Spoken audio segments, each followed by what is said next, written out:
Hi, folks. Just Jimmy and I today. Stuart's not feeling great. Um, Welcome to the iWrite Radio podcast stroke videocast. We're going to really chat about the spin-offs, I suppose, from today's press conference with Nicholas Sturgeon and various members of the press. Jimmy, you were quite intrigued by the statement that the Chief Constable made. Yeah, I was. I the cynic in me thinks that that statement was written for the chief constable rather than by him, Norrie.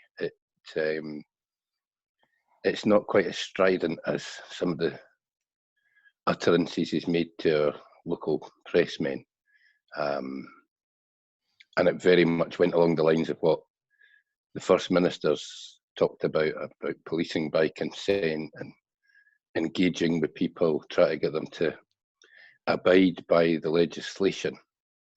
Because it was noticeable that, so particularly down south, you've got chief constables who are trying to blur the lines of what's actually law, what's guidance, what are suggestions, and I think the chief constable of Scotland has been well and truly had his card marked by Nicholas Sturgeon that he's not gone down the route that some of the chief constables down there are going down. Well, that one down south where they were policing what aisle you picked stuff from in the supermarket. I mean, the idea that you go and get a shop and you can't pick up an Easter egg or a brush and pan for the kitchen, it's just mad. If you're there, you get what you need. It's laughable, mate. And as I say, chief constables down there, they definitely want to blur these lines because a chief constable enjoys power, mate. They just do. You know, particularly Greater Manchester, there's always been a firm tradition of Bam Pottery getting to the top of the Manchester police. Mind that boy with the beard that was a god bother and they speak to God on a regular basis. But you're right. I mean, it's to say that an item's essential and another one's not. The police can't tell you that. That's your choice. You decide what your shopping is going to be. I got stopped by the police on the way to the corner shop. It was a guy I knew. Like, it wasn't like, excuse me, sir. He says, "Oh, what are you off to? Where are you off to?" And I said, "Oh, I'm just corner shop, get refills for my vape and milk." And he laughed. He said, well, I'm not sure I can let you go for the vape, but you can get the milk. But he was joking, Aye. But obviously they're hearing rumours we're no hearing. Yeah. The polis being the polis. But that thing in the borders that was mentioned, I got a phone call from a mate down that way. And he was saying that there was a paddy wagon with what he called hoorahs, as in hoorah Henrys. So I don't know whether they threw them in the back of a van and took them to the railway station or what happened. I don't know. I should emphasize that. This is not me claiming to know more than I do. That's unfortunate, though. But with that surprise, Norrie, there's a certain level of posh that lives in the borders, has a summer home in Edinburgh, usually in Morningside. But and like Catherine Calderwood, it doesn't occur to them that the rules actually apply to them because rules for normal society have never applied to them in the past. So they just go on with their hunting, fishing, and shooting weekends or what have you. I have to do my jump in and be defensive here. I must admit that, I mean, I went to school in the borders. I played rugby in Melrose, and so I know quite a spread of people because rugby in the borders isn't a posh game. It's no. Everybody plays rugby, but I've always found them they're what I'd call one nation Tories. These guys that you're referring to, yeah, they have a lot more. They tend to be nearer reality than folk living in posh flats in London. Because they interact with the gamekeepers, the herds on one side, but they know the folk that run the shops and the hotels and the guy that delivers their mail. They're not as insulated from real life and sometimes they're accused of being. They still vote Tory, but you know, so does half the borders. Yeah, that's true. I thought between First Minister's questions yesterday and that presser today, again, we've seen quite an impressive performance by Nicholas Sturgeon. I was surprised the media didn't try to drive more of a wedge between her and the Chief Constable. The first few questions were kind of pointed at the Chief Constable, and then he sort of gave up and got on to more of the brass tacks, death figures and what have you again. Maybe it's because I'm an old boy with a beard, but I mean, even when I was running the port, I always found the police to be reasonable. They never came in heavy-handed. They always asked the question and gave you the opportunity to say, right, I'll sort that. I'll do something about that, you know? I think there was only really a problem when community licensing officers came to the fore, because you did get, unfortunately, there were a couple of local ones that were a tad little Hitlerish about their new powers and what have you. But yeah, I think they were. I think in general the police are fine, mate, but you do find the odd one who's an idiot, and like anything, it doesn't take much to tar everybody with that brush. You get, like in any walk of life, you get, I mean, the community officers that was about justifying them even having a job. You know, they had to make themselves look like they were needed. Yeah, I had the same with the licensing. I had the same with the licensing at the taxi, mate. I got called up a couple of times for incidents over the years that I found ludicrous, utterly ludicrous, and I was wasting my time because I had to go all the way to Wester Hailes to get a lecture about how I comport myself whilst working with the public. The taxis are mental, though. I mean, you get a scratch on the cab, and you're off the road till you get the scratch filled in. Well, certainly years ago, it used to be like that. Oh, they can be, mate. I've heard horror stories about guys taking brand new motors straight out the showroom to the cab office and them being knocked back because they're not clean enough. Anyway, the other interesting questioner, I can't remember where he was from, but the guy he basically asked each one of them at the podium. Leach was there as well, who's what is he, the community officer? Community health officer? Chief Scientific Officer or something like that, isn't he? Aye, but he's very good. But the questioner basically asked 3 questions, and they all had the same bottom line. What are you doing differently, or what will you do differently to England? Yeah. If you remembered that. I thought she dealt with it very well. I thought so as well. She made it clear that if it comes about that she thinks there's a different decision to be made upon Scotland, then she'll make that decision. But things are being led on a one nation basis, a kind of 4 governments are working together, particularly on lockdown, mate. I think we'll see, there could be more stuff coming out. I mean, that if they're going to increase restrictions, they'll do it this afternoon because it's the start of the Easter weekend and there's no lot of time for people to kick up a fuss about it. But I very much think that the whole thing about increasing restrictions was specifically put out there, flying a kite, so that they don't increase it, but they're certainly not taking any of the restrictions back at the moment. I do think there would be huge problems. I mean, if she was to turn around and say, right, England and Wales, say, are coming out of lockdown in a week and we're not, I mean, the ramifications of that would be massive. Absolutely massive. It would be huge, mate. But by the same token, the worst hit places in the country by far are Birmingham and London.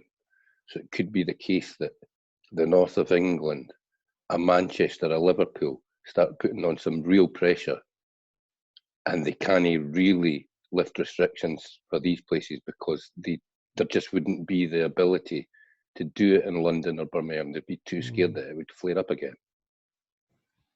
The other thing that you were talking about, people not obeying the rules. It was on Twitter, so I can't say I've verified it, but apparently Boris Johnson's old man nipped down to his Oh, aye, country he's gone. cottage in Devon. Aye, he's doing to North Devon, mate. He went, I believe he went yesterday afternoon. Well, then That made a does beg the statement. question.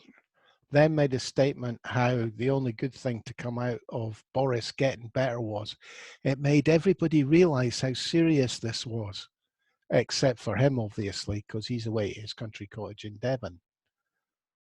Yeah. It defies belief. It really does. Sorry, mate. I'm just having a neb out the window. I've got 4 plods wandering about North Fort Street in the middle of the street at the moment. Well, it's North Don't know what Fort that's all Street. about. Yeah. They've not been told the fort's been knocked down. They're looking for Aye, trouble. that other coming for us, mate. Going for Stuart. The other interesting thing was a tweet yesterday from the First Minister about universal basic income, and a question was asked at the presser. Now, I remember, I think she said 2 or 3 years ago, did they not run a pilot scheme in Falkirk? Or They were wanting to do this. They were wanting local governments to do small scale schemes on a citizen's income. I don't know that the work's actually been done. I think a lot of prep work's been done, but there's an awful lot of powers around taxation that Holyrood just doesn't have. So even to run a pilot, I think they would have to have dispensation for London, basically. well, on the back of that, and the various articles that have come out talking about societal change after this pandemic is over. I did a wee bit reading, and after the plague, in 1300 and something, Yeah. ordinary wages tripled because a Good third of the Lord. population had died. So there was a lack of people to shovel shit for rich people. So the king at the time decided that you couldn't ask for more wages than you got before the plague. But of course, everybody just ignored it. Mm. So that was one result. But in more recent times, the landowners or the moneyed classes, the elites, got together and just basically shut out any appeal for more wages. It kind of ties in with this. Was it the Daily Mail that thought all our health staff should be given a medal? Yeah, I'm sure they'd rather have 15 or 20% bump in their salary than be given a medal. Well, Um, so I do think there's going to be arguments to be had once this is over. well, again, mate, there's some weird economic stuff going on in America. Because they're not interested, they didn't care about poverty for their citizens, really. So that's another 6.5 million Americans being made unemployed this week, which makes, I believe, around 13 million over 3 weeks, which is a massive amount of people, massive amounts of poverty It's about marching up the path. 6%, And like that. but because they didn't care about their people, they're protecting the bond markets, mate. They've almost federalised the bond markets so that disaster capitalists can't lose out on their bets. It's ludicrous. There's something like that. You know that it was 2.2 trillion that they were putting into the marketplace. About 600 million of that is to protect hedge funds and investment bankers. It's ludicrous. But then, in the world's richest countries, they like to call themselves, in the world's most advanced economy, poverty is it's part and parcel of the way they run their economy. I was really no, I think no example from America, and look to Europe. There's $500 billion being announced this morning. Let's see what they do with it, how they spend it, because in general, what Europe does, we're going to follow it in some way, shape, or form at some point, aren't we? Well, Europe, if you look at what they did to Greece, they stuck to the neoliberal financial line. And yeah, and it really didn't work. I would think they would do the same. I think the more interesting thing will be if Spain goes ahead with their universal basic income if they do that, and they're doing it with the realization once it's done, it's difficult to claw back. Exactly. So if it works in Spain, if they get to go ahead with it, if it works in Spain, I could see it rolling out. I mean, That could that could very well be, mate. Just when you said if they get to go ahead with it, aye, one of the that's the problems problem. with this whole pan-European package was the Dutch were holding out because they didn't particularly want Italy and Spain getting access to vast amounts of European Central Bank money, and there may just be a proviso in all this somewhere hidden away that Spain cannot go do that. Still a sovereign country. I mean, there's nothing to stop them Mm-hmm. borrowing. Well, there is. Sorry, that's nonsense. The European Union will stop them. Yeah, but if they, I mean, there's bound to be ways around it. And let's be honest, the Spanish government, mate, they're not a very socially liberal government in some ways, but in other ways they are. You know, there's a deep love of family in Spain that maybe Northern Europeans didn't quite understand. You get 3 and 4 generations of Spanish families living in one house. It just doesn't happen here. Aye, it's much more like the social structure of the Far East and India and that, where you get multiple generations. Which, incidentally, talking about the pandemic, I saw a piece. I think it was on Channel 4. Part of the news, they did a wee piece on how difficult it might be to shield the older generations within these, well, especially Muslim communities, where you've got it will be very difficult. Great granny right down to, you know, the 2-year-old and the 100-year-old in the same house. Aye, it's shielding at that point is almost impossible. There's also that. Well, you would think. I mean, you just hope as well that some kind of breakthrough appears with all this work that's going on around the world before it badly hits into Africa. I mean, I was reading stories of like countries like the Ivory Coast have 3 ventilators, the whole country. Aye. Aye. So if it gets into Africa and gets into Africa big time, we're going to be looking at millions of deaths. That is, I think that will be the real difference when you see the difference between the rich and the poor. And well, to be honest, Jimmy, if we get it wrong here, if we come out of lockdown too soon, and it's always going to be a pandemic waiting to happen until we get some sort of immunization sorted out. Yeah, I'm not so sure that. As I say, you hope that medical breakthroughs come forward, but winging a prayer stuff really isn't where you like to be on something like this, eh? No, not really. So, it looks like Boris will be back in the saddle shortly. Will that make a huge difference? He's been lionised by the media, so it'll maybe mean that he gets, a week, maybe even 10 days before they start tipping into him again. Let's get a wee coronavirus honeymoon. Aye, a wee honeymoon period to yourself. But I mean, I noticed. Sorry, I'm reading my notes here, mate, because I write doing a load of nonsense and then it just goes in one ear and out the other, which clearly is an age thing. Because when I wrote things doing back in the day, I used to remember them, but I don't now. Anyway, I noticed that somebody came out and said that there were 4 million calls, Norrie, to the DWP on the 30th and 31st of March. People looking to get information as to where they're getting their money or how they sign on for universal credit. Just to put that into perspective, mate, they normally get 55,000 telephone calls a week. That was 4 million in 2 days. So I would cheerfully predict that our benefit system is about to collapse if something isn't done very quickly to get people back to work. And that's going to be one of the things that drives when they lift lockdown, whether they admit it or not. They may be listening to the science, but it's economics that might just kick their ass into taking a risk with it. It's always been the case that the benefit system was never designed to be simple. It was designed to discourage people. Particularly over the last few years, mate.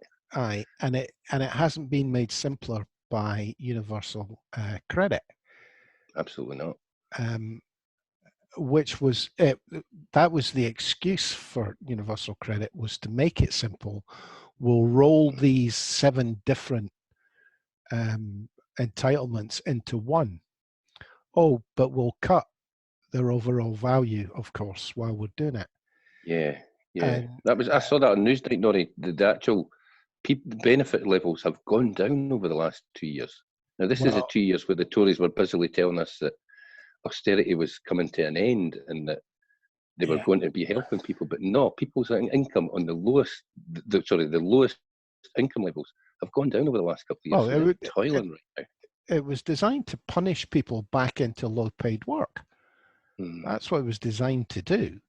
Designed to subsidize the people that pay the wages.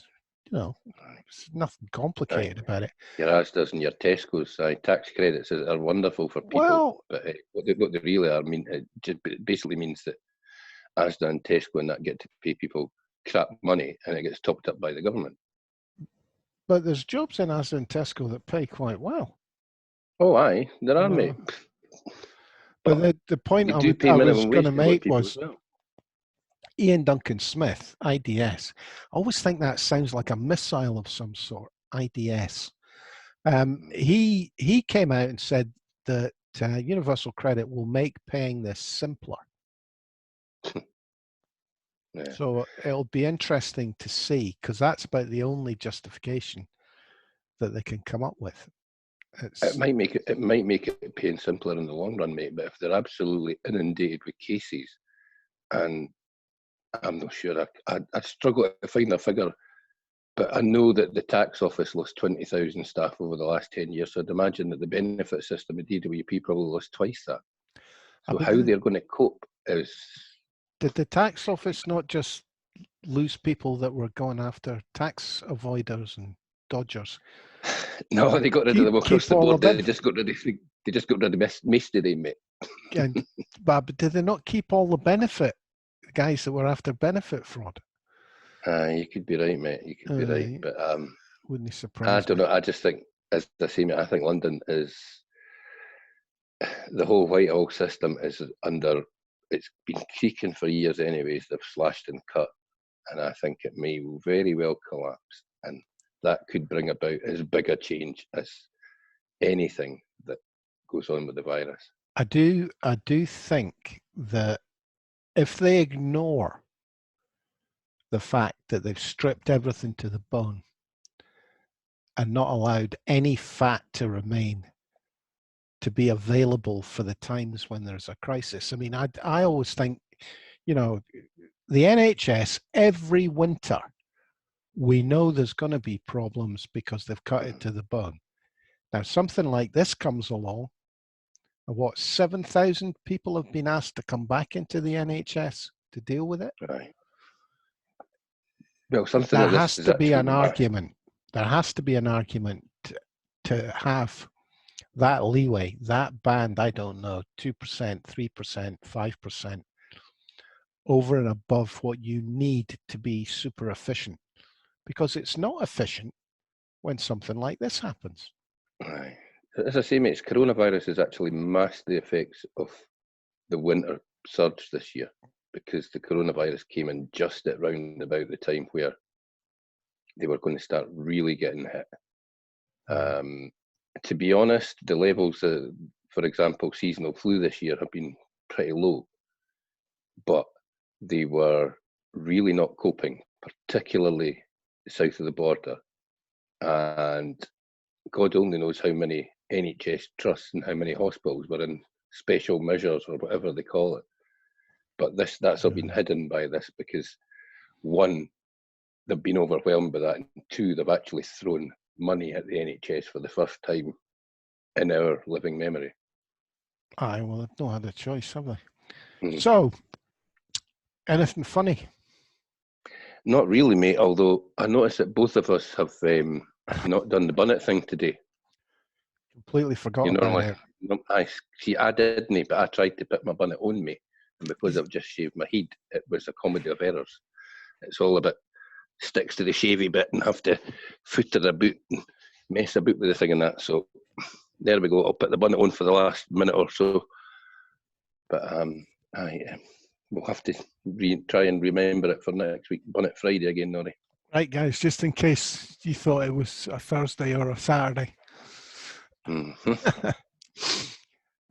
So I don't know what's wrong with Stuart, but that's 2 days this week he's been suffering. Yeah. Do you want me to go show Steens at his window and see he's not got the virus? No, he phoned me. I spoke to him, so he was saying he's just not feeling great. But I think that'll maybe do us for today, folks. It's mostly been about the press, so there isn't much news unless Donald Trump says something stupid, and even that's becoming a bit habitual. Well, just bank holiday, although probably the oddest bank holiday in people's lifetimes because nobody's gone anywhere. Are we planning on a house party, Jimmy? So the Polish have got a door to kick in? Absolutely not, mate. No. Perish the thought that I would take a look at the guidelines and think, well, I can maybe have a wee bit push back here and a bit there. See, we're actually really lucky because we're not tempted to go to our second holiday home in the Highlands. Well, that's true. I see. If only. I see some Eastern European Londoners flew into Marseille to go to their holiday home. They had 3 helicopters waiting for them to take them and their 20-year-old paramours off to some holiday villa, and the French police arrested them all and sent them back to London. No luck. Let's be honest. If they're Eastern Europeans living in London, they're hiding for Putin. So getting lifted by the French police is probably the least of their problems. That's true. Anyway, well, I think we'll call it a day at that. Thanks for listening, folks. I wasn't exactly riveting today, but can't have it always. And as usual, there'll be a podcast with a soundtrack of it as well as the video cast. Thanks, Jimmy Hutton. I'm Norrie Stewart, and we'll no doubt catch up with you tomorrow. Cheers for now, folks.